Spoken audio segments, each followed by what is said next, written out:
Viewers আসসালামু আলাইকুম। নুরটেক ভিডিওর পক্ষ থেকে আপনাদের সবাইকে স্বাগতম। প্রিয় শিক্ষার্থী বন্ধুরা, আপনারা যারা দীর্ঘদিন থেকে অপেক্ষায় আছেন বর্ডার গার্ড বাংলাদেশ এর নিয়োগ বিজ্ঞপ্তির জন্য, আজকে আপনাদের জন্য একটি নতুন ভিডিও নিয়ে হাজির হলাম। বন্ধুরা দেখতে পাচ্ছেন, বর্ডার গার্ড বাংলাদেশ এ যোগ দিন, সীমান্ত রক্ষায় গর্বের অংশীদার হন। ডিজিটাল পদ্ধতিতে ৯৮তম ব্যাচে সিপাহী জিডি পদে পুরুষ ও মহিলা প্রার্থী ভর্তির বিজ্ঞপ্তি। শিক্ষাগত যোগ্যতা এসএসসি সমমান পরীক্ষায় কমপক্ষে জিপিএ 3.00 এবং এইচএসসি সমমান পরীক্ষায় কমপক্ষে জিপিএ 2.50 পেয়ে উত্তীর্ণ হতে হবে। পুরুষ ও মহিলা প্রার্থী উভয়ের জন্য প্রযোজ্য। বেতন স্কেল, জাতীয় বেতন স্কেল 2015 অনুযায়ী ৯,০০০ থেকে ২১,৮০০ টাকা। বয়স 18 থেকে 23 বছর। শারীরিক যোগ্যতা, উচ্চতা 5 ফিট 6 ইঞ্চি এবং মহিলাদের ক্ষেত্রে 5 ফিট 2 ইঞ্চি। ওজন 110 পাউন্ড এবং মহিলাদের জন্য 104 পাউন্ড। বুকের মাপ 32 ইঞ্চি স্বাভাবিক এবং মহিলাদের ক্ষেত্রে 28 ইঞ্চি স্বাভাবিক। বৈবাহিক অবস্থা, অবশ্যই অবিবাহিত হতে হবে।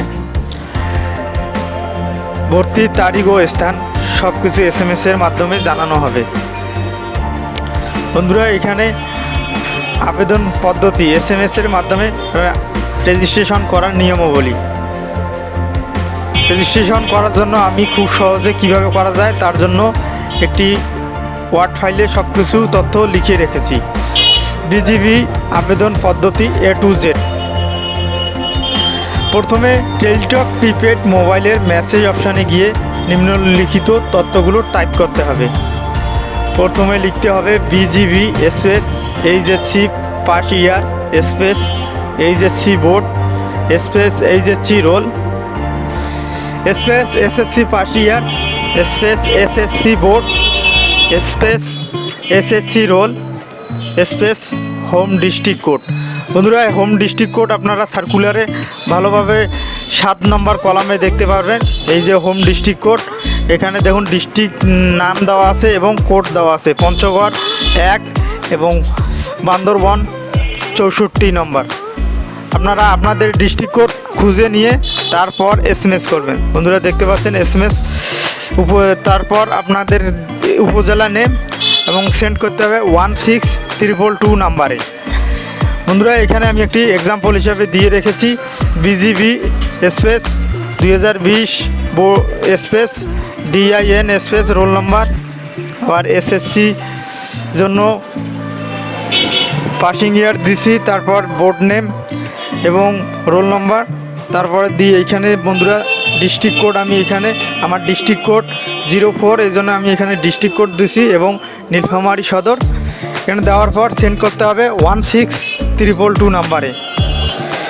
বন্ধুরা, এখানে আপনাদের তথ্যগুলো সঠিক হলে অবশ্যই আপনাদের মোবাইলে তথ্য সঠিক থাকলে ফিরতি SMS আপনার মোবাইলে আসবে। এখানে আপনার নাম থাকবে, আপনার পিতার নাম এবং ডিস্ট্রিক্ট নেম এবং উপজেলা, এবং আপনাকে এখানে 150 প্লাস আরও 6 টাকা বাড়তি ফি কাটা হবে এবং এখানে আপনার পিন নাম্বার দেওয়া থাকবে সম্পূর্ণ সঠিক তথ্য থাকলে। এখন আপনাদের আবেদন ফি পাঠানোর পদ্ধতি। প্রথমে আপনার মেসেজ অপশানে গিয়ে বিজিবি স্পেস ইএস এবং স্পেস পিন, আপনার এইখানে যে পিনটি দেওয়া আছে এই পিনটি অবশ্যই এইখানে দিতে হবে এবং এখানে অবশ্যই একটি কন্ট্যাক্ট মোবাইল নাম্বার দিতে হবে।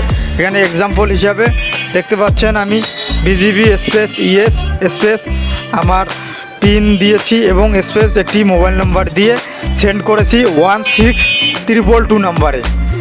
এখানে বন্ধুরা সকল তথ্য সঠিক হলে আপনাদের নাম এখানে শো করাবে এবং রেজিস্ট্রেশন নাম্বার একটি আসবে। অবশ্যই এই নাম্বারটি আপনাকে সংরক্ষণ করে রাখতে হবে। সম্পূর্ণ প্রসেস ঠিক থাকার পর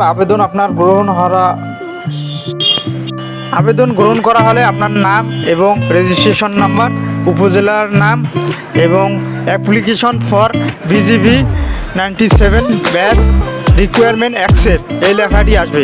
পরবর্তীতে আপনাদের একটি ওয়েবসাইটে প্রবেশ করে একটি ফর্ম ডাউনলোড করে নিতে হবে। দেখুন বন্ধুরা, আমি ডেসক্রিপশন বক্সে একটি লিঙ্ক দিয়ে দেবো, আপনার সেখান থেকে প্রবেশ করে বাংলাদেশ বর্ডার গার্ড বাংলাদেশের ওয়েবসাইটে চলে আসবেন এবং এখান থেকে ডাউনলোড বিজিবি ভর্তি ইচ্ছুক প্রার্থীর ফর্ম এখানে আপনারা ক্লিক করবেন।